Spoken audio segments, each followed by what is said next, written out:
stop drawing on because I have ADD. So I'm probably going to change topics in the middle of this. But I'm actually here as a public service to warn about the dangers of cooking Swedish. And it's not really, you don't call it Swedish cooking because it's cooking Swedish because it's much the same way as cooking crystal meth. It's just as dangerous, just as volatile. I think it probably doesn't peel the paint off the walls as easily. But that's about it. And I started, I failed already. And I learned everything I know about it from my grandma, Judith, or as they called her, Judith. Judith would, you'd have to tell her on Wednesday that you're coming over for dinner on Sunday because she'd have to start drying out the meat. Put it in that oven, cook it for a while. It was like, you know, then my grandfather, poor guy, had like carpal tunnel syndrome because he had to cut the jerky chunk. Of course, it was always served with potatoes with no butter, so it was a better choking hazard.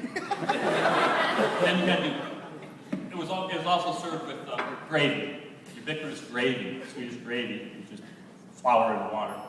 Or as we called it, meat lubricant. And then in her pantry there was the spice rack, salt, sometimes pepper. And if the relatives came over, they'd taste something and go, "Oh, Judith, what's with this? This is spicy. Did you use salt and pepper?" Then you go to the condiment rack. Swedes don't really have condiment. Actually, when I was a kid, the big thrill for us was to go down, this is going to date me, we'd go down to the Walgreens, or was it Woolworth? I don't know, Walgreens on State Street, and we'd go down and we'd have perch in the basement at the buffet. And that was a thrill for us because it was the first condiment we'd ever seen because they had tartar sauce.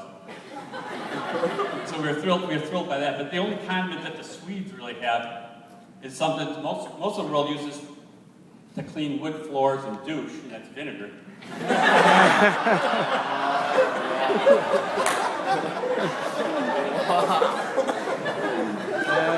So when the world was done with it, they'd throw herring in it. That was also my grandfather's only source of roughage was the bones in the herring. And they find the only food in the world that you can't take the bones out of, and then they eat it. And now I won't even get into lutefisk because that's low-hanging fruit. Lutefisk is it's soap made out of a fish, then they eat it.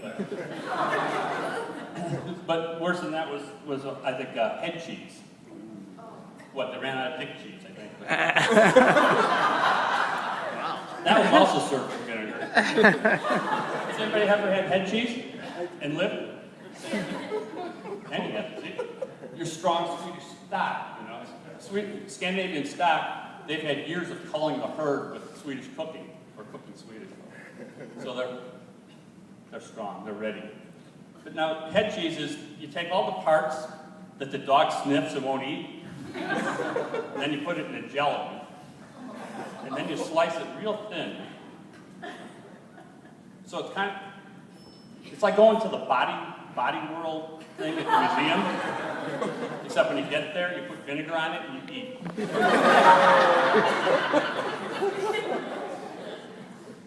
And I used to wonder when I was a kid why my old grandfather Otto ate a raw egg for breakfast every day. And then I finally realized it was because if my grandma would have cooked it, it would have killed it. Let's see, what? See, I've lost my place now, okay. At any rate, it's one of the reasons why the Germans, you never hear about battles in World War II, you never heard about the Germans taking over Sweden, because essentially they went into Sweden, had lunch, and left. Left the next day after the diarrhea stopped. Oh. So, at any rate, my grandparents, they came over from Sweden in about 1915. A boat originated in Sweden. They stopped in England. They had a Swedish cook, because they started in Sweden. And stopped in England to pick up more victims. And halfway across the Atlantic, it was the first time in maritime history that they had chosen, that the passengers chose to eat the chef rather than the buffet. legend has it that that cookbook disappeared on that voyage. And I always wondered what happened to that until my grandmother passed away years ago. And then I will read from the family archives. It will explain a little bit of what happened to that book. When Granny Judith passed away, rather than the simple Lutheran ceremony followed by cremettes and yellow in the church basement, we decided best she be taken to the sea, her body wrapped in itchy starched linens from Goldblatt's, and placed on a Viking ship with a handsome carved herring head prow. The ship was set afire and pushed into the early morning fog at Foster Avenue Beach when no one was there. Through the heat and billowing smoke, clutched in her hands, seemingly impervious to the flames, was the Swedish cookbook she had secreted away those many years ago. Despite being doused in charcoal fluid, gasoline, and herring oil, no flame could ignite those pages.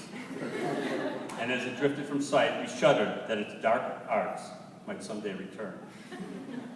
Most likely in Mesquite. Turning away, we went out for Italian. Go, Johnny!